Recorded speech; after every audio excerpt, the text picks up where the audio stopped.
சென்னை பள்ளிக்கரணை மற்றும் துரைப்பாக்கம் பகுதிகளில் தண்ணீர் வெள்ளத்தில் சிக்கியுள்ள மக்களை இந்திய கடற்படையினர் படகுகளில் மீட்டு வருகின்றனர். அந்த காட்சிகளை பார்க்கலாம்.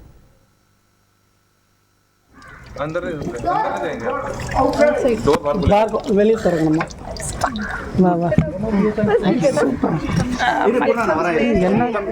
அப்படி போயிரு. நீங்க இது மேல உட்காரலாம். இது மேல உட்காருங்க. நீங்க உட்காந்துக்கடா. உட்கார்ந்து பின்னாடி கீழே உட்காந்துக்கோ. கீழே உட்காந்துக்கடா. You sit but you hold this line. Okay, from here. Bag உங்க கிட்ட.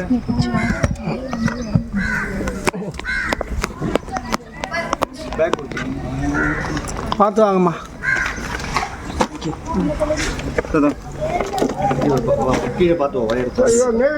Yes, Navy man, you hold this line. And the thread to back side. இந்த புடிங்க கம்பி இருக்கு. எதுல கால் வைக்கணும்?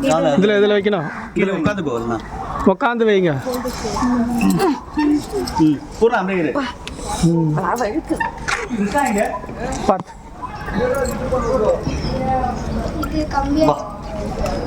தங்க ஓடியா. இரு உள்ள கால் தூக்கி போடு. பார்த்து இறங்குப்பா.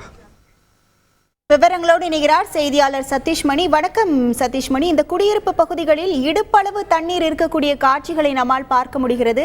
மேலும் அவர்களை பத்திரமாக இந்திய கடற்படையினரும் படகுகள் மூலம் மீட்டு வருகின்றனர்.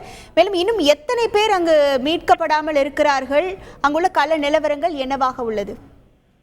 ஏற்கனவே இந்த மிக்ஜாம் புயலோட வெள்ள பாதிப்புல அதிகமா பாதிக்கப்பட்டிருக்குது பள்ளிக்கரணை, வேளச்சேரி, மேடவாக்கம், துரைப்பாக்கம், அதே போல ஊரப்பாக்கம், முடிச்சு உள்ளிட்ட பகுதிகள் தான் தாழ்வான பகுதிகள். இங்குதான் அதிகமான தண்ணீர் அளவு தேங்கி இருக்கிறது. இங்குதான் ஏராளமான மக்கள் தண்ணீரால் சூழப்பட்டு கிட்டத்தட்ட அவர்களுடைய அனைத்து தொடர்புகளுமே ஒரு முடிக்கப்பட்ட ஒரு நிலையில தான் அவங்க இருக்கிறாங்க. இந்த ஏற்கனவே இவங்க நம்ம மீட்பு குழுவினர் சொல்லி தேசிய பேரிடர் மீட்பு குழுவினர், அதே போல தமிழ்நாடு பேரிடர் மீட்பு குழுவினர், காவல்துறை உள்ளிட்ட பலரும் அந்த மீட்பு பணியில் ஈடுபட்டு வர்றாங்க. ஏற்கனவே காலையில தான் விமானப்படை, இந்திய விமானப்படைக்கு சொந்தமான ஹெலிகாப்டர் மூலம் அவங்களுக்கு உணவு வழங்கும் அந்த பணியும் மேற்கொள்ளப்பட்டது.